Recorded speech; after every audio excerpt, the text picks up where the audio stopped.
SMAW ಪ್ರಕ್ರಿಯೆಯಿಂದ ಲ್ಯಾಪ್ joint. ಲ್ಯಾಪ್ joint ಇನ್ SMAW process. ಲ್ಯಾಪ್ joint ಎನ್ನುವುದು ಸಾಮಾನ್ಯವಾಗಿ ಬಳಸುವ ವೆಲ್ಡಿಂಗ್ ಜಾಯಿಂಟ್ ಆಗಿದ್ದು, ಇದರಲ್ಲಿ ಎರಡು ಲೋಹದ ವರ್ಕ್ ಪೀಸ್ಗಳು ಒಂದರ ಮೇಲೊಂದು ಓವರ್ಲ್ಯಾಪ್ ಆಗಿರುತ್ತದೆ.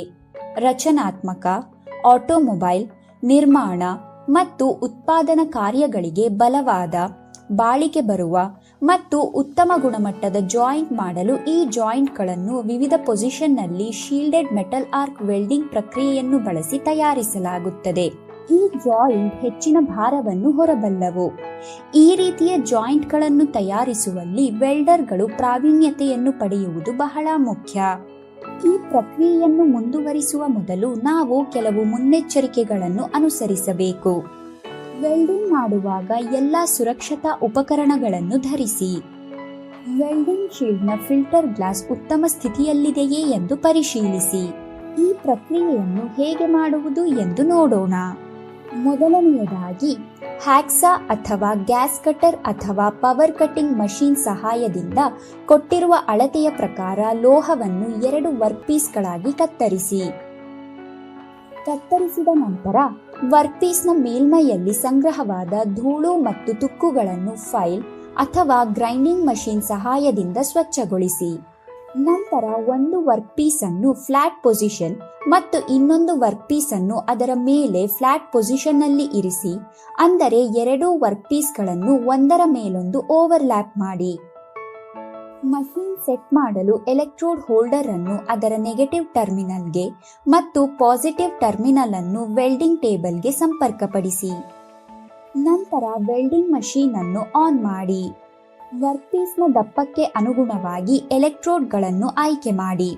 ಎಲೆಕ್ಟ್ರೋಡ್ಗಳ ಗಾತ್ರಕ್ಕೆ ಅನುಗುಣವಾಗಿ ವೆಲ್ಡಿಂಗ್ ಮಷೀನ್ನ ಕರೆಂಟ್ ಸೆಟ್ ಮಾಡಿ.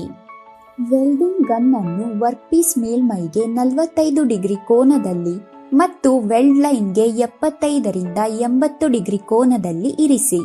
ಈ ಆಂಗಲ್ ವೆಲ್ಡಿಂಗ್ನ ಗುಣಮಟ್ಟ ಮತ್ತು ನಿಯಂತ್ರಣಕ್ಕೆ ನಿರ್ಣಾಯಕವಾಗಿದೆ. ವರ್ಕ್ ಪೀಸ್ನಿಂದ 12 ಮಿಲಿಮೀಟರ್ ದೂರದಲ್ಲಿ ಒಂದು ಸ್ಕ್ರಾಪ್ ಇರಿಸಿ.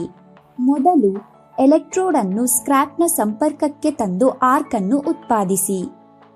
ಈಗ ನಿಧಾನವಾಗಿ ಸ್ಕ್ರಾಪ್ನಿಂದ ಆರ್ಕ್ ಅನ್ನು ತೆಗೆದು ವರ್ಕ್ ಪೀಸ್ ಹತ್ತಿರಕ್ಕೆ ತನ್ನಿ.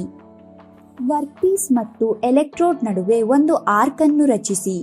ಫ್ಲಾಟ್ ಪೊಸಿಷನ್ ನಲ್ಲಿ ವೆಲ್ಡಿಂಗ್ ಅನ್ನು ಪ್ರಾರಂಭಿಸಿ. ಅದು ತಣ್ಣಗಾದ ನಂತರ ಬಲವಾದ ಜಾಯಿಂಟ್ ರೂಪುಗೊಳ್ಳುತ್ತದೆ. ಹಾರಿಜಾಂಟಲ್ ಪೊಸಿಷನ್ ನಲ್ಲಿ ವೆಲ್ಡಿಂಗ್. ಈಗ ಹಾರಿಜಾಂಟಲ್ ಪೊಸಿಷನ್ ನಲ್ಲಿ ಲ್ಯಾಪ್ ಜಾಯಿಂಟ್ ಮಾಡಲು ಅದೇ ಪ್ರಕ್ರಿಯೆಯನ್ನು ಪುನರಾವರ್ತಿಸಿ. ವರ್ಕ್ ಪೀಸ್ ಅನ್ನು ಹಾರಿಜಾಂಟಲ್ ಪೊಸಿಷನ್ ನಲ್ಲಿ ಸೆಟ್ ಮಾಡಿ ಮತ್ತು ವೆಲ್ಡಿಂಗ್ ಮಾಡಿ. ವರ್ಟಿಕಲ್ ಪೊಸಿಷನ್ ನಲ್ಲಿ ವೆಲ್ಡಿಂಗ್. ವರ್ಟಿಕಲ್ ಪೊಸಿಷನ್ ನಲ್ಲಿ ಲ್ಯಾಪ್ ಜಾಯಿಂಟ್ ಅನ್ನು ಮಾಡಲು ಪ್ರಕ್ರಿಯೆಯನ್ನು ಪುನರಾವರ್ತಿಸಿ. ವರ್ಕ್ ಪೀಸ್ ಅನ್ನು ವರ್ಟಿಕಲ್ ಪೊಸಿಷನ್ ನಲ್ಲಿ ಸೆಟ್ ಮಾಡಿ ಮತ್ತು ವೆಲ್ಡಿಂಗ್ ಮಾಡಿ. ವೆಲ್ಡಿಂಗ್ ಮುಗಿದ ನಂತರ ವೆಲ್ಡಿಂಗ್ ಮಷೀನ್ ಅನ್ನು ಆಫ್ ಮಾಡಿ. ಮುಂದೆ ವೆಲ್ಡ್ ಮಾಡಿದ ವರ್ಕ್ ಪೀಸ್ ಅನ್ನು ಟಾಂಗ್ಸ್ ಇಂದ ಹಿಡಿದು ವರ್ಕಿಂಗ್ ಟೇಬಲ್ ಅಥವಾ ಅನ್ವೀಲ್ ಮೇಲೆ ಇರಿಸಿ. ಹಿಪ್ಪಿಂಗ್ ಹ್ಯಾಮರ್ನ ಸಹಾಯದಿಂದ ವರ್ಕ್ ಪೀಸ್ನಿಂದ ಸ್ಲ್ಯಾಗ್ ಮತ್ತು ಸ್ಪ್ಲಾಟರ್ ಅನ್ನು ತೆಗೆದುಹಾಕಿ. ನಂತರ ವೈರ್ ಬ್ರಷ್ನಿಂದ ವರ್ಕ್ ಪೀಸ್ ಅನ್ನು ಸ್ವಚ್ಛಗೊಳಿಸಿ. ವರ್ಕ್ ಪೀಸ್ನಲ್ಲಿ ಯಾವುದೇ ಕೊರತೆಗಳಿವೆಯೇ ಎಂದು ಪರಿಶೀಲಿಸಿ.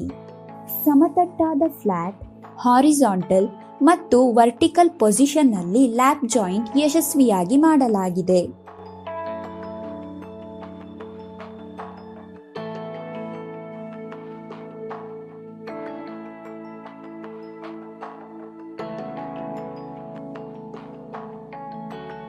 ಸಾರಾಂಶ: ಈ ವಿಡಿಯೋದಲ್ಲಿ ಶೀಲ್ಡೆಡ್ ಮೆಟಲ್ ಆರ್ಕ್ ವೆಲ್ಡಿಂಗ್ ಪ್ರಕ್ರಿಯೆಯನ್ನು ಬಳಸಿಕೊಂಡು ಫ್ಲಾಟ್, ಹಾರಿಜಾಂಟಲ್ ಮತ್ತು ವರ್ಟಿಕಲ್ ಪೊಸಿಷನ್ಗಳಲ್ಲಿ ಲ್ಯಾಪ್ ಜಾಯಿಂಟ್ಗಳನ್ನು ಹೇಗೆ ಮಾಡುವುದು ಎಂದು ನಾವು ಕಲಿತಿದ್ದೇವೆ.